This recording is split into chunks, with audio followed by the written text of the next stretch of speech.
Book of the Dragonborn. Many people have heard of the term Dragonborn. We are of course ruled by the Dragonborn Emperors, but the true meaning of the term is not commonly understood. For those of us in the Order of Talos, this is a subject near and dear to our hearts, and in this book I will attempt to illuminate the history and significance of these known as Dragonborn down through the ages. Most scholars agree that the term was first used in context with the caveat of Akintosh when the blessed steed Saint Alessa, I'm dyslexic, shut up, was given the amulet of kings, and the dragonfires in the temple of the one were first lit. Akintosh, looking with pity upon the plight of men, drew precious blood from his own heart and blessed Saint Alessa with his blood of dragons, made it convenient that so long as Alessa's generations were true to the Dragonborn, Akintosh would endeavour to seal the gates of oblivion, and deny the armies of the Daedra and undead to their enemies. The Daedra, loving Alids, those blessed with Akintosh with the dragon blood, became known more simply as Dragonborn. That probably didn't make much sense, because it didn't to me. The connection with the rulers of the Emperor was thus there from the beginning. Only those of dragon blood were able to wear the amulet of kings and light the dragon fires.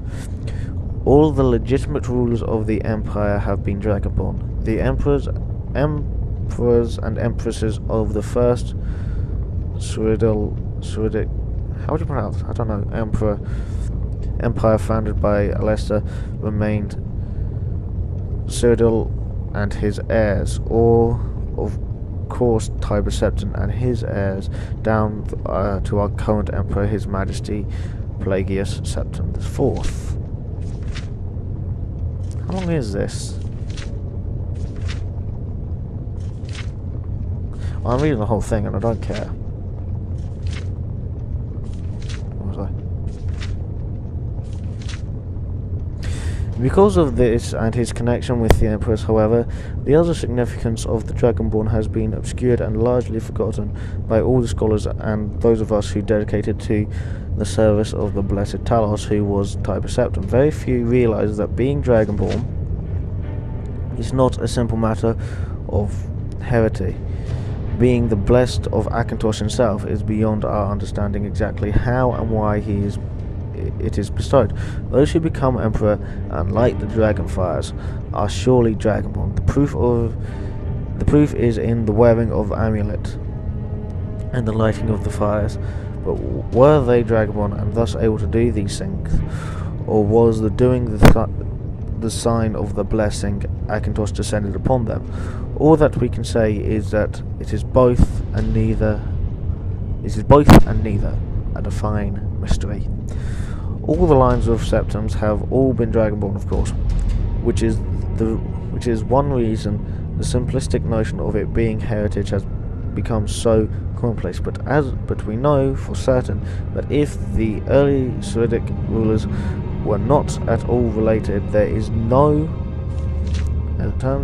evidence that remains Cyril was descended from Alessa, although there are many legends that would make it so, most of them dating from the time of Ramana and likely attempts to legitimize his rule.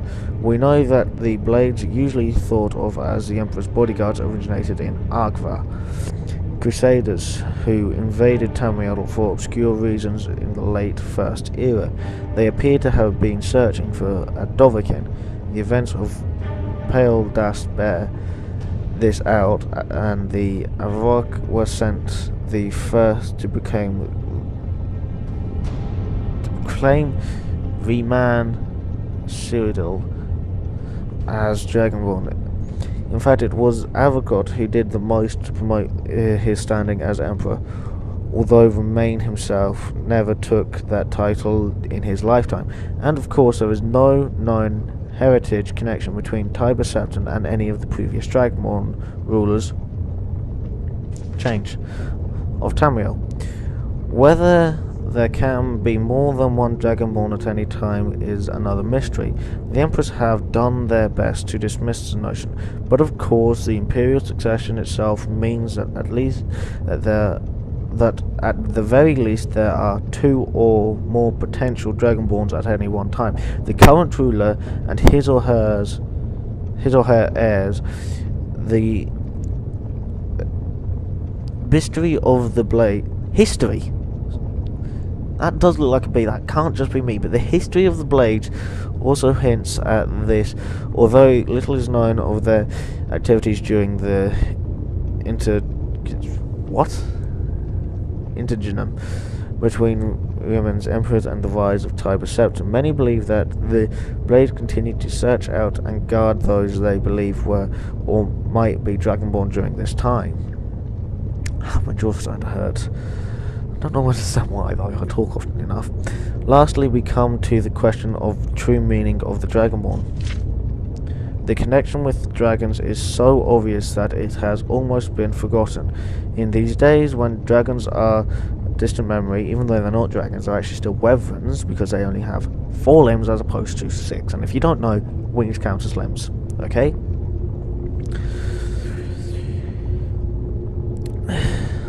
Distant memory, we forget that in the early days of being Dragonborn meant to have the dragon blood. Some scholars believe that it was meant quite literally, although the exact significance is not known. The Nords tell tales of the Dragonborn heroes who were great dragon slayers, able to steal the power of dragons that they killed. Indeed, it was known that the Avric sought out and killed many dragons during their invasion, and there is some evidence that this continued after because they became Roman Cordil's Dragon Guard. Again, the connection is dragons, direct predecessors to the blades of today. I leave you with what is known as the prophecy of the Dragonborn. It is often said to originate with an Elder Scroll, although it is sometimes also attributed to the ancient Avalok. Many have attempted to decipher it, and many have also believed that it is omens that have had fulfilled, and that the advent of the last Dragonborn was at hand. I make no claims as an interpreter of a prophecy, but it does suggest that the true significance of Akintosh's gift to mortal kind has yet to be fully understood. When the misrule takes its place at the 8 corners of the world, when the brass tower walks and climbs is reshaped, when the thrice blessed flail of the red tower trembles, when the Dragonborn ruler loses his throne and the white tower falls, when the snow tower lies sundered, kingless, bleeding, the World Eater wakes and his wheel turns upon the last Dragonborn. Thank you for listening to Storytime with The Unfortunate Gamer. I'm taking that, I like that book. Anyway, I enjoyed that. You probably didn't, but I don't care. Let's open this.